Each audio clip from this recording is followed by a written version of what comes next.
Coach Mash is right. We're competitors. I mean, there really wasn't a moment in either of the games I thought we were going to lose the game. I still, in my heart, I believe this team is really, really good. You can see it in the way that we compete. You can see it in the way that we compete for each other right now. I believe this is a winning team, and they just keep fighting to the end. We just keep making dumb mistakes.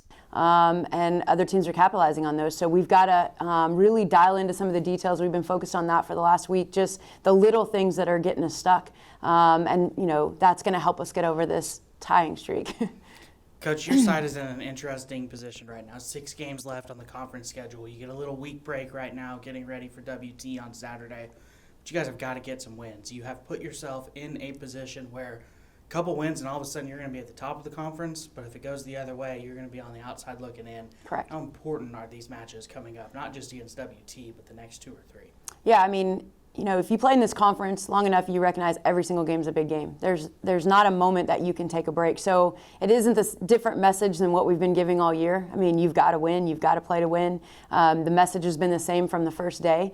We just have to thrive in that pressure. It's going to come for us. I believe that it's going to come for us. They've competed too hard for things not to go our way at some point. And so the wins are going to come. Like, I believe it in my heart. They've been training hard. They were working their butts off this morning in the weight room. They're focused on it. It's just a matter of every game's a big game, and you got to step into that. Alexia Morea has been really good the last couple games, and I think she kind of symbolizes this team right now, the masked bandit, if you will. Took one to the face a couple weeks ago and has worn that mask with pride. Yeah.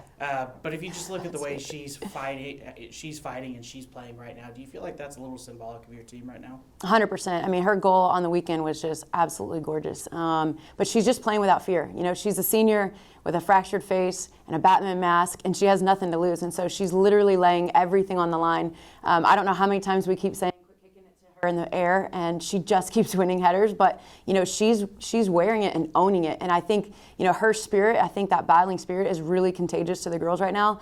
You can see it. Anytime she steps on the field, they're like, all right, Alexia's on, let's go. And so we love the fact that we get to call her Batman. You could hear the crowd this weekend calling her Batman, which was hilarious. But, yeah, she's just playing at another level right now. Coach, if there was ever a team where their record probably doesn't indicate the talent that's going to be on the field, that would be West Texas A&M this weekend. Yeah. Talk a little bit about them as an opponent. You do get a few days off here, a couple of full practices. Yep. Talk us through the schedule and just kind of the game plan for Saturday. Yeah, you look at every team we play the rest of the way, we're all desperate for wins. And so West Texas has a rich tradition. They've been a great team for a long time. They're going to come in knowing they have to win on the road. So we've got to match that. I think talent-wise, it's probably going to be an even match. It's just going to be the team that doesn't make mistakes and the team that capitalizes on the other team's mistakes that are going to get the win.